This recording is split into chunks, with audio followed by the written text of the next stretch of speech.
So I've been looking at different parties all over Australia. Parties. What is a party? A political party. It's election time. It's that time again. And the political party that we're looking at today is the Australian Animal Justice Party. So I'm here to tell you about the different political parties.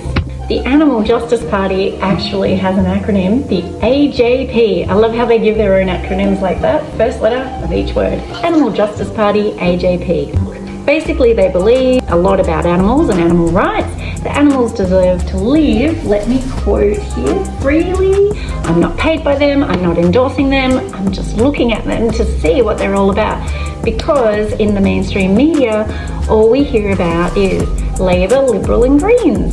But there's all these other parties. In fact, there's over 50 parties. Let's start with who the leader of this political party is going to be. You ready?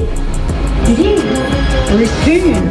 Bruce Poon has been pretty amazing. He's already been involved in some animal rights laws, banning the greyhound racing in the ACT. Also been a part of strengthening animal cruelty penalties. This one says he's been involved in advertising a vegan diet or a plant-based diet in schools. I work in schools, never seen it, don't know anything about it, not sure what advocacy they're actually talking about. How about you? Have you heard anything about this in your school? The people in this party are so interesting. I'd love to sit down at the dinner table with them and have a conversation. You want about the Animal Justice Party, but the people that represent them are smart. Linda Paul is the Vice President, also currently works as a trainer and learning development for St Vincent de Paul. I mean, they're not just smart, they're good people giving back to community. I love this, so interesting. Then you've got Thomas Stanner as Monica Merckx. Now she is my personal favourite. In her life, she's written some really important things. The mindfulness-based stress reduction for people with chronic diseases. Deeper on, here we go, it's a mouthful, listen up. Are you ready?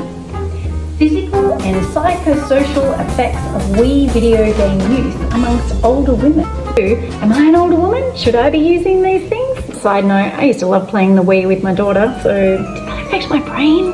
If you're out there, let me know.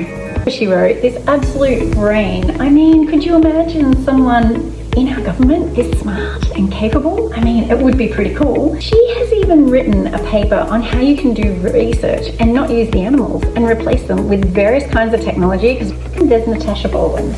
Natasha Boland's super cool. She's been teacher, academic, she's lived in Australia, she's lived in North America. She has an understanding of how the international world works.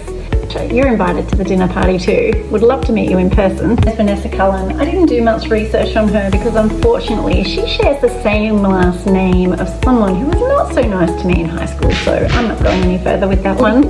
Much of political marketing is focused on the person that represents the organisation, but quite often, like, you don't even know who the other members are and who they're going to be until one party wins, and then suddenly you find out, oh, that person's our treasurer, and they're putting who in charge of transport, and what were they thinking making that health decision? Oh, that's right, because they put that person in charge of health. And I mean, when I raised my daughter, I had some guy from a band managing at parliamentary level the Department of Education. Like, they advocate for laws that recognise animals' needs, capabilities and interests. It doesn't matter if they're farm animals, zoo animals, native wildlife or your beloved pet. So they're actually advocating for the animal that lives in your house. If you have a dog, a cat, a guinea pig, a rabbit, whatever. It's interesting. I think a small party focused on animals doesn't have really much of a voice in Australia, but in fact they've already made big strides. They have 2 members of parliament and 2 councillors elected. They're actively working to hold the government accountable and introduce bills to end animal cruelty. Wow. So I didn't even know that. This is why I want to do these TikToks, so I can learn too and we can all learn together. This is interesting stuff. Who knew the Animal Justice Party even had a leg up in government? But they do.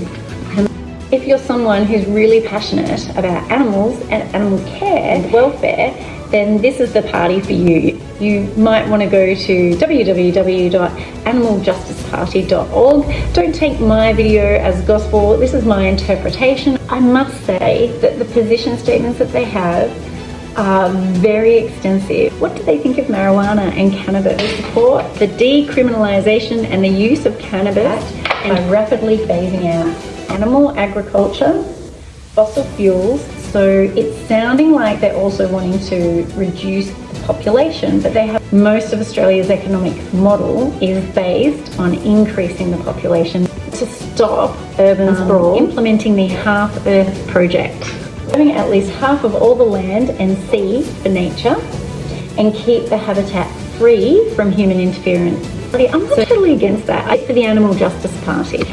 To cover one party each day and post it up on here. I think it's important that we understand all the parties and what they do. Please be kind in your comments. I'm just learning in this process too. If I've misinterpreted anything from the website, please feel free to update me in the comments and I'll create another video to address that point. Have a great day and stay informed. The election's on, let's go.